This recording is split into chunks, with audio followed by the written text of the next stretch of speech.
사람이 어떤 선택을 하고 사느냐에 따라서 생명의 길로 갈 수도 있고 사망의 길로도 갈 수 있고 그렇습니다.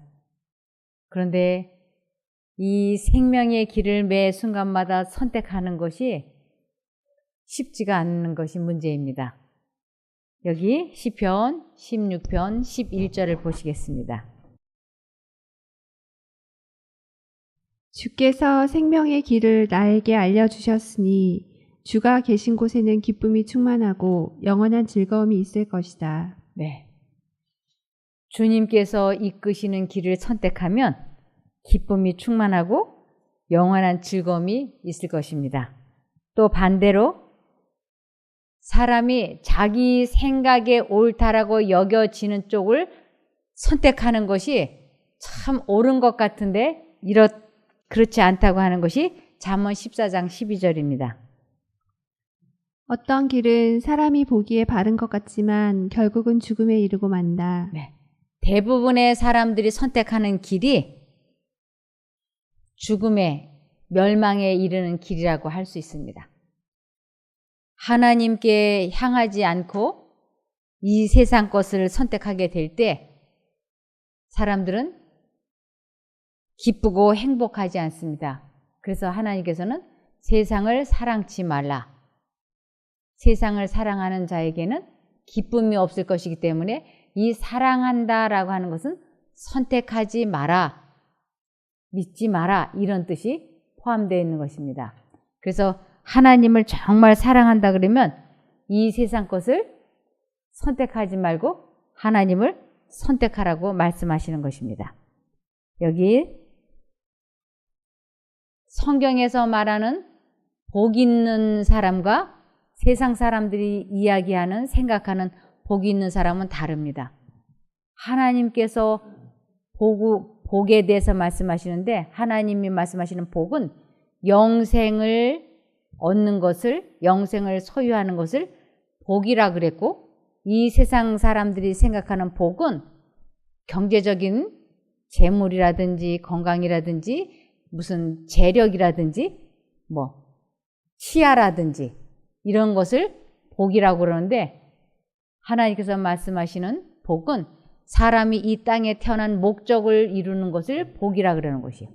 사람이 이 땅에 태어나서 그냥 적당히 공부하고 마음 맞는 사람 만나서 결혼하고 자식 낳고 적당히 잘 살다가 죽어 없어지려고 이 세상에 태어난 것이 아니고 70년 내지 8, 90년이라고 하는 그 시간을 주신 것은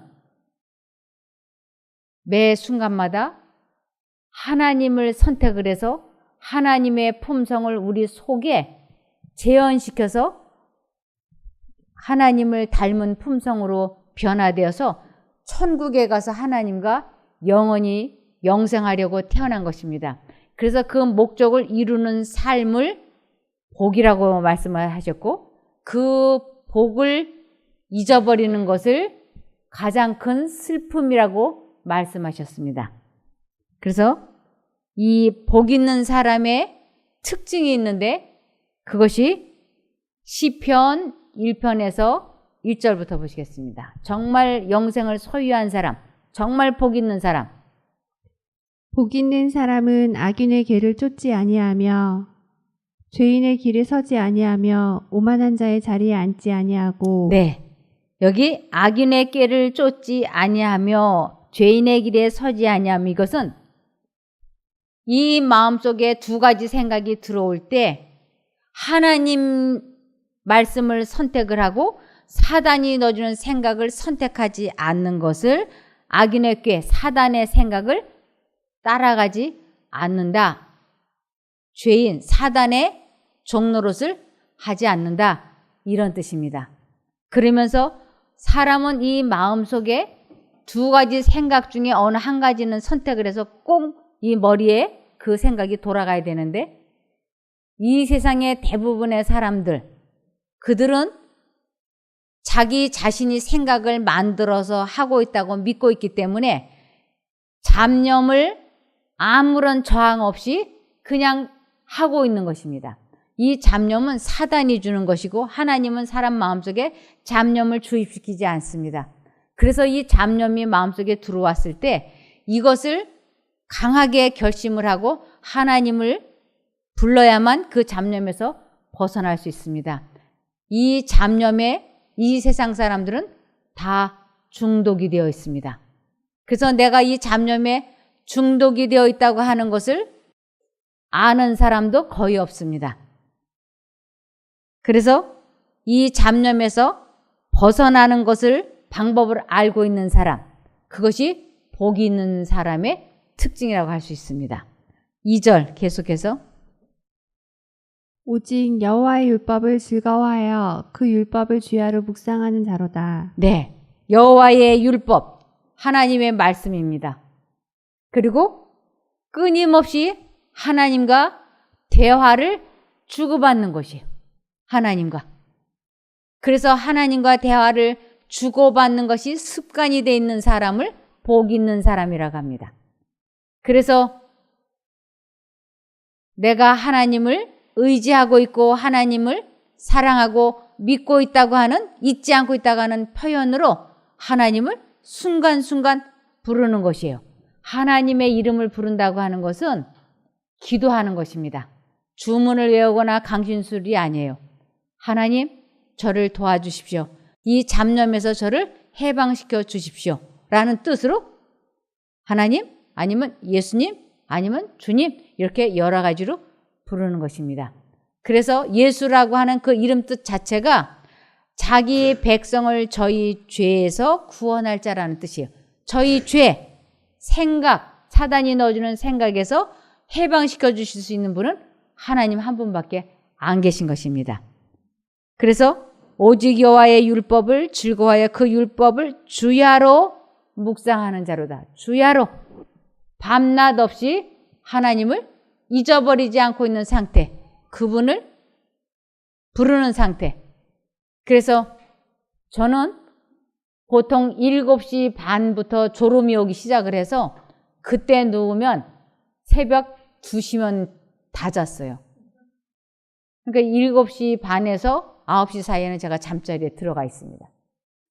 그리고는 이제 새벽 2시나 이때 깨면 아주 깊은 단잠을 자고 일어나는데, 그러면 그때부터 무슨 일이 일어나느냐면 아주 맑고 깨끗한 정신 속에 잡념이 들어오는 거예요. 그래서 그 잡념을 받아들이지 않고 이 머릿속에 계속 하나님에 대한 것을 생각하는 것이에요. 잡념에 끌려갔다가 다시 하나님께로 돌아오고 끌려갔다 오고, 이것을 머릿속에 계속 몇 시간을 하는 것이에요. 그래서 그 새벽에 하나님의 음성을 알아듣고 또 알아듣고 대화를 나누고 이러면서 만들어져 나오는 것이 이 성경 말씀인 거예요. 그래서 오늘 제가 이 드리는 말씀도 그 새벽 2시부터 하나님께서 저에게 말씀해 주시는 거, 성경을 다 연결하는 것이, 이 성경 연결하는 걸 제가 하는 게 아니에요. 이 성경 말씀이 떠오르고 그 다음에 여기에 대해서 해석을 하게 하시고 또 이쪽 성경절이 또 떠오르고, 이것을 영감을 받는다라고 얘기를 하죠. 그래서 하나님께로부터 영감이 와야 이 설교를 할 수가 있어요. 그래서 어떨 때는 2시부터 일어나서 돌아다니면 너무 일찍 깼기 때문에 2시에 일어나서 머릿속으로 눈을 감고 계속 하다가 또 기도도 하다가 그러면서 아주 중요한 성경절이 번쩍 생각이 나면 자리에서 일어나서 막 받아 쓰기도 하고 또 눕고 또 그러다 또 다시 한번 잠이 들기도 하고 그러거든요. 그러면서 이 복 있는 사람은 악인의 꾀를 쫓지 아니하며 죄인의 길에 서지 아니하며 오만한 자의 자리에 앉지 아니하고 오직 여호와의 율법을 즐거워하여 그 율법을 주야로 묵상하는 자로다. 이것이 오늘 제 그 새벽에 묵상을 하는데 이 말씀이 막 깨달아지는 것이에요. 그러면서 주야로, 낮에는 낮대로 밤은 밤대로 계속 제가 잡념이 없는 상태가 되게 하려고 예수님 계속 기도하면서 이 시편 1편부터 3절을 제가 읽게 된 것입니다. 그러면서 여기 3절에 보면 저는 시냇가에 심은 나무가 시절을 쫓아 과실을 맺으며 그 잎사귀가 마르지 아니함 같으니 그 행사가 다 형통하리로다. 하나님께서 우리들이 성경 말씀을 읽어 놓으면 내가 깨닫지도 못하고 하여간 이 성경 말씀을 하여튼 읽어 놓는 거예요. 그러면 이해되어지지 않는 부분도 있고 깨달아지는 부분도 있고, 그러면서 이 성경 말씀이 잘 읽어 놓으면 마치 구슬을 하나씩 다 모아가지고 이만한 통 속에 구슬을 담아 놓는 것과 같아요. 잔뜩 구슬을 담아 놨다가 필요할 때 이 구슬을 가지고 팔찌를 만든다든지 허리띠를 만든다든지 목걸이를 만든다고 할 때는 바늘로 이 구슬을 이렇게 실에다 꿰지 않습니까? 꼭 그와 같은 일이 있어요.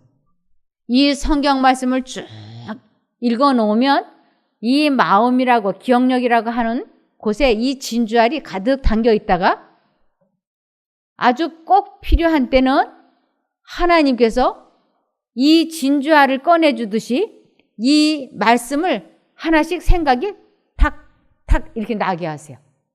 그것이 하나님께서 인생길을 생명의 길로 이리로 가야 돼 하고 제시해주는 내비게이션 역할을 해주는 것이에요. 그런데 이 성경 말씀을 전혀 읽어놓지 않으면 내 마음속에, 내 기억 속에 구슬이 하나도 없기 때문에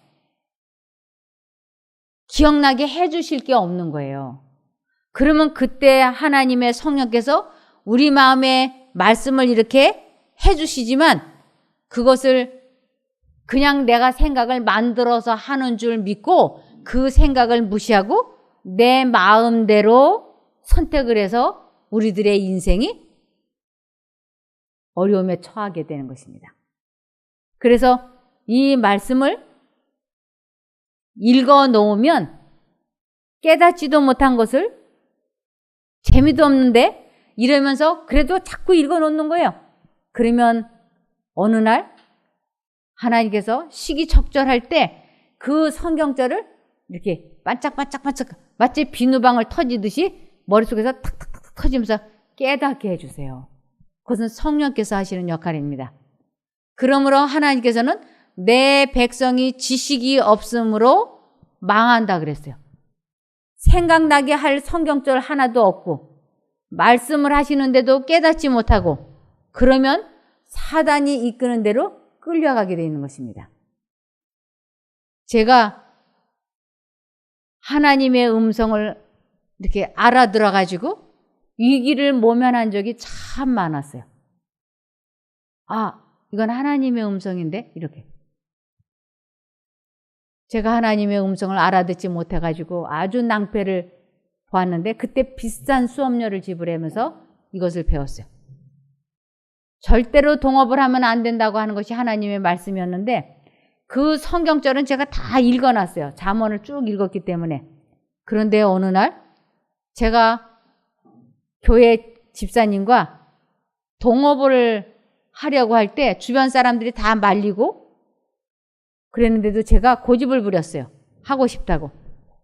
아, 그런데 그 사람과 제가 계약서에 사인을 하러 가려고 하는 날 아침에 동업하지 말라고 하는 성경절이 머릿속에 번쩍 생각이 나는 거예요. 지금만 같아도 그 성경절이 생각이 나면 아, 하나님께서 말씀하시네. 그리고 제가 한 발 물러났을 텐데 그때는 하나님께서 이런 것으로 말씀하시는 줄 꿈에도 몰랐어요. 그냥 왜 오늘 같은 날 성경절이 이런 게 생각나지? 그러고는 가서 사인을 했어요. 근데 그 사람과 동업을 했다가 제가 아주 크게 낭패를 보면서 아, 그것이 하나님의 음성이었고 지시였는데 내가 무시했다. 그래서 생명의 길로 가려면 이 말씀을 잘 읽어두고 하나님께서 뭐라고 말씀하시는지를 기도하면서 귀 기울여 보면 들려와요. 이 생각 속으로, 마음속으로 들어와요. 그래서 이쪽을 택할지 저쪽을 선택할지 막 갈등을 할 때 하나님께서는 이기심을 내려놓고 기도하면 5분 안에 응답하신다고 그러셨어요. 5분 안에. 그러므로 이 말씀을 언제나 읽으셔야지 돼요. 언제나. TV 보는 시간, 연속곡 드라마 보는 시간, 신문 보는 시간, 잡담하는 시간, 카카오톡 하는 시간 많이 줄이고 하지 않든가. 그러면서 말씀을 보면 전혀 깨닫지 못해서 답답했던 문제들이 깨닫게 된다니까요. 제가 이 성경을 42년 전에 아주 꼼꼼히 읽은 적이 있어요. 42년 전에. 그때는 제가 성경을 처음 읽는 건데 너무너무 의문점이 많은 거예요. 그래도 그냥 한번 읽어나 보자. 그리고 제가 그걸 다 읽었어요. 한 권을. 그런데 그때 의문점이었던 것이 지금에서야 깨달아지는 것도 있고 10년 전에 깨달아진 것도 있고 20년 전에 깨달아진 것도 있고 그러더라고요. 그래서 왜 한꺼번에 깨닫게 안 하시고 이렇게 나중에 깨닫게 해주실까? 그랬더니 10살 된 아이에게 결혼 문제 이야기하면 애가 알아들을 수가 없어. 20살 된 아이에게 애 낳는 얘기해주면, 애 키우는 얘기해주면 알아들을 수가 없잖아요. 그 연령에 맞게 하나님께서 깨닫게 해주시잖아요. 그래서 지금은 내가 깨달을 수 없는 영적인 나이이기 때문에 못 깨달을 수 있어요. 그러나 시간이 지나서 5년이고 20년이고 지났을 때 영적으로 그것을 깨달을 만한 나이가 될 때는 하나님께서 이 읽은 말씀을 기억나고 생각나게 해주셔서 깨닫게 해주신다니까요. 제가 며칠 전에도 그렇게 알 듯 모를 듯 했던 그 말씀이 40년이 지난 며칠 전에 그것이 깨달아진 거예요. 그래서 감사하다. 그때 내가 읽어놓지 않았더라면 이 말씀을 이렇게 깊이 있게 못 깨달았을 텐데, 그래서 여러분들도 시간만 나면 말씀을 읽으시면 성령께서 때에 따라서 알맞게 깨우쳐 주시는 것도 있고 나이가 들어야 깨우쳐 주시는 것이고 지금 깨닫게 해주시는 것들도 있을 것입니다. 그래서 복 있는 사람은 사단의 생각을 쫓지 아니하며 죄인의 길에 서지 않는다고 하는 것입니다. 이 세상의 모든 사람들은 다 어떤 사람이냐면 출애굽기 32장 9절을 보시면 여호와께서 또 모세에게 이르시되 내가 이 백성을 보니 목이 곧은 백성이로다. 네. 바로와 이집트 사람뿐만 아니라 오늘날 우리를 보면서도 하나님께서는 말씀을 하세요. 이 목이 곧다. 이것은 고집이 세다, 강팍하다 이런 뜻이에요. 우리들이 하나님의 음성이 양심 가운데 들려올 때 즉시 바로바로 하나님의 뜻에 순종을 해야 되는데 요번 한 번만 내 원대로 하고 다음부터 하나님의 뜻대로 하자. 그러면서 고집을 부리지 않습니까? 이것을 하나님께서는 목이 곧은 사람이라고 말씀을 하십니다. 그래서 우리들이 자주 양심의 가책을 느끼고 후회를 하면서도 돌이키지 않는 것이에요. 그리고는 그 좋지 않게 여기면서도 계속 죄의 길을 가다 보면 어느 날 어려움을 당할 것이라고 잠언 29장 1절에 말씀하셨어요. 자주 책망을 받으면서도 목이 곧은 사람은 갑자기 패망을 당하고 피하지 못하리라. 네. 또 잠언 28장 26절. 자기의 마음을 믿는 자는 미련한 자요 지혜롭게 행하는 자는 구원을 얻을 자니라. 네. 자기의 마음을 내 생각이 옳다라고 고집을 할 때가 사실은 하나님과 가장 거리가 먼 때일 수 있습니다. 그래서 내 생각이 옳다라고 강하게 느껴지면 느껴질수록 하나님께서는 어떻게 말씀하시는지 말씀으로 돌아가야 되겠습니다. 욥기 15장 35절. 그들은 악한 생각을 베고 불의를 낳으며 마음의 계율을 예비한다 하였느니라. 네, 우리 모두는 악한 생각, 사단이 넣어주는 생각을 선택하는데 그것을 악한 생각을 임신하고 불의를 죄를 낳으며 마음의 괴휴를 예비한다 하였느니라. 하나님께서는 우리들이 계속 이렇게 악한 생각을 품고 있다고 말씀하십니다. 그러면서 에레미야 4장 14절에 보면 예루살렘아 내 마음의 악을 씻어버리라. 그리하면 구원을 얻으리라. 내 악한 생각이 내 속에 얼마나 오래 머물겠느냐. 네, 예루살렘아 내 마음의 악을 씻어버리라. 이것은 고집 부리지 마라. 고집을 버려라. 이런 뜻입니다. 하나님께로 우리가 향하지 않았기 때문에 이 악한 생각이 우리를 이끌었고 그 결과로 우리들은 오늘날 이 자리에 이렇게 와 있게 된 것입니다. 그러면서 전도서 9장 3절. 모든 사람의 결국이 일반인 그것은 해 아래서 모든 일 중에 악한 것이니 곧 인생의 마음에 악이 가득하여 평생에 미친 마음을 품다가 후에는 죽은 자에게로 돌아가는 것이라. 네, 사단이 넣어주는 생각을 품고 있는 것을 하나님께서는 미친 마음을 품었다라고 말씀하고 계십니다. 그래서 이 바로에게는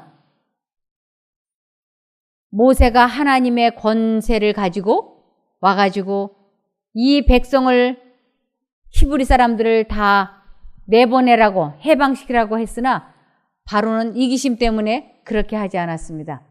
그럴 때마다 하나님께서는 하나님이 되시는 것을 나타내 보이시면서 바로도 그 하나님 되시는 분을 보면서 체험하면서 하나님을 믿고 그 백성들도 자기 나라 백성들도 하나님을 믿게 되기를 바라시고 또한 이스라엘 민족들도 해방시키시고 그래서 양쪽을 위한 전도회를 했지만 바로는 워낙에 그 마음이 강팍하게 고집을 부려서 거절을 했던 것입니다. 이 바로에게 재앙이 10가지의 재앙이 내렸지만 그는 끝까지 고집을 부렸어요. 좀 회개하는 듯 하다간 다시 제자리로 돌아가고 회개하는 듯 하다간 제자리로 돌아가고 꼭 누구와 같으냐면 우리와 같은 것입니다. 우리가 회개하는 듯 하다가 또 제자리로 돌아가고 이 바로의 생애가 이렇게 써 있는 것은 우리들 보고 깨닫고 돌아오라고 써 있는 것입니다. 사울 왕도 다윗이 미워서 다윗을 죽이려고 여러 번 했지만 오히려 다윗이 사울 왕을 어려울 때 죽이지 않고 살려주는 은혜를 다윗에게 입을 때마다 사울이 이제 내가 다시는 너를 죽이지 않겠다 하고 약속을 했지만 또 사단이 그 마음에 미친 마음을 집어넣으면 또 다윗을 죽이려고 하고 그래서 회개할 뻔하고 다시 제자리로 가고 회개할 뻔하고 제자리로 돌아가고 그래서 사울 왕도 에서도 가룟 유다도 하나님께로 돌아갈 뻔한 경험들이 여러 번 있었지만 결국은 그들이 돌이키지 못하게 된 것입니다. 이 바로도 하나님이 어떤 분이신지를 너무 잘 깨닫게 됐어요. 그러나 그 마음을 하나님께로 향하지 아니하고 사단에게로 향하게 되므로 하나님께 많이 불순종을 하면 그 고집이 많이 세지고 그것을 더 많이 강박하게 되었는데 그것을 하나님께서는 내가 그렇게 했다고 말씀을 하십니다. 하나님께서 그 사람을 고집이 세게 강박한 게 한 것이 아니고 바로가 하나님을 대적함으로 그 마음이 완악하게 된 것이지 하나님께서 너 완악해져라 이렇게 한 것은 아닙니다. 여기 셋째 재앙 이 아시죠? 이 한두 마리가 여기 이렇게 해도 가려운데 이 이가 온 세상에 퍼졌을 때 그 고통이 얼마나 심할까요? 출애굽기 8장 16절에서 19절 여호와께서 모세에게 이르시되 아론에게 명하기를 내 지팡이를 들어 땅에 티끌을 치라 하라. 그것이 애굽 온 땅에서 이가 되리라. 그들이 그대로 행할세 아론이 지팡이를 잡고 손을 들어 땅에 티끌을 치매 애굽 온 땅의 티끌이 다 이가 되어 사람과 생축에게 오르니 술객들이 자기 술법으로 이같이 행하여 이를 내려 하였으나 못하였고 이는 사람과 생축에게 있음지라. 술객이 바로에게 고하되 이는 하나님의 권능이니이다 하나 바로의 마음이 강팍하게 되어 그들을 듣지 아니하였으니 여호와의 말씀과 같더라. 네. 이 마술사들이 자기들도 일을 만들어내 보려고 했지만 만들어내질 못했어요. 그래서 바로의 그 마술사들이 바로에게 이것은 하나님의 권능이라고. 그러나 바로는 그것을 인정하지 않고 그 마음을 아주 강팍하게 하나님을 무시하는 마음이 되었습니다.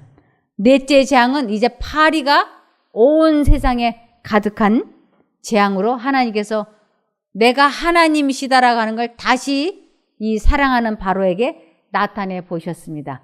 하나님께서는 바로를 사랑하시고 그 백성들을 이집트 백성들을 사랑하셨기 때문에 어떻게 해서든지 바로를 회개시키셔서 그 바로와 이집트 백성을 구원하시고자 하는 목적을 포기하지 않으셨습니다. 출애굽기 20장 32절.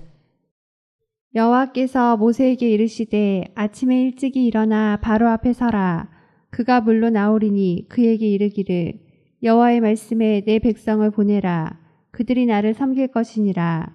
내가 만일 내 백성을 보내지 아니하면 내가 너와 내 신하와 내 백성을 보내지 아니하면 내가 너와 내 신하와 내 백성과 내 집들에 파리떼를 보내리니 애굽 사람의 집집에 파리떼가 가득할 것이며 그들이 거하는 땅에도 그러하리라. 그날에 내가 내 백성이 거하는 고센 땅을 구별하여 그곳에는 파리떼가 없게 하리니 이로 말미암아 나는 세상 중에 여호와인 줄을 내가 알게 될 것이라. 나는 내 백성과 내 백성 사이에 구별을 두리니 내일 이 표징이 있으리라 하셨다 하라 하시고 여호와께서 그와 같이 하시니 무수한 파리떼가 바로의 궁예와 그 신하의 집에와 애굽 전국에 이르니 파리떼로 인하여 땅이 해를 받더라. 바로가 모세와 아론을 불러 이르되 너희는 가서 이 땅에서 너희 하나님께 희생을 드리라. 모세가 가로되 그리함은 불가하나이다. 우리가 우리 하나님 여호와께 희생을 드리는 것은 애굽 사람의 미워하는 바이 온즉 우리가 만일 애굽 사람의 목전에서 희생을 드리면 그들이 그것을 미워하여 우리를 돌로 치지 아니하리이까. 우리가 사흘길쯤 광야로 들어가서 우리 하나님 여호와께 희생을 드리되 우리에게 명하시는 대로 하려 하나이다. 바로가 가로되 내가 너희를 보내리니 너희가 너희 하나님 여호와께 광야에서 희생을 드릴 것이나 너무 멀리는 가지 말라. 그런즉 너희는 나를 위하여 기도하라.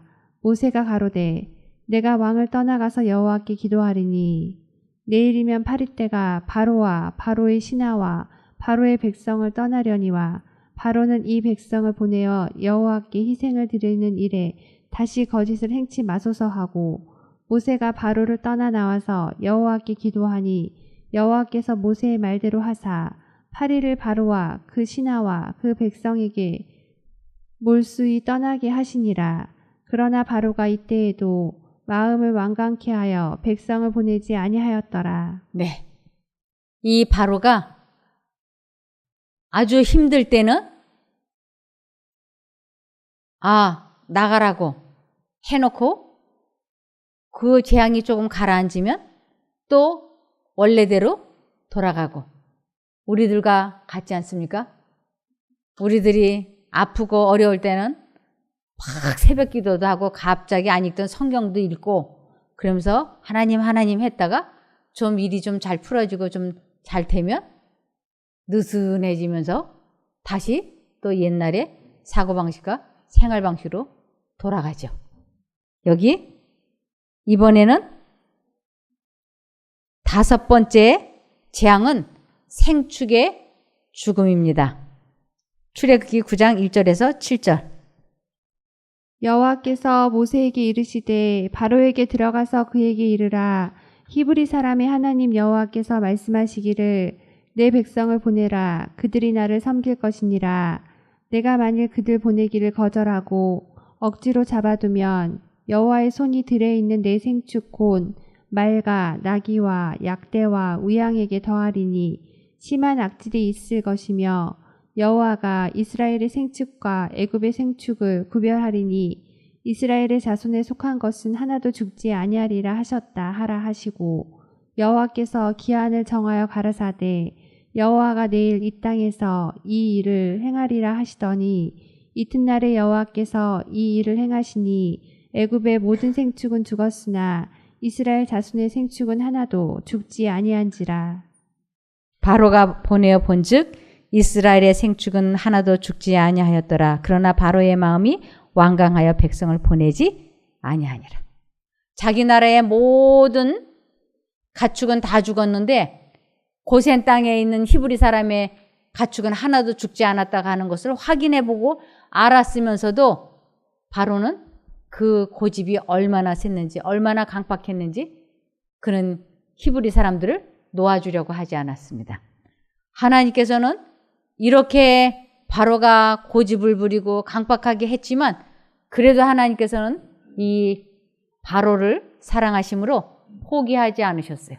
어떻게 해서든지 바로에게 하나님께 돌아오기를 원하셔서 또다시 그를 위한 전대를 준비하셨습니다.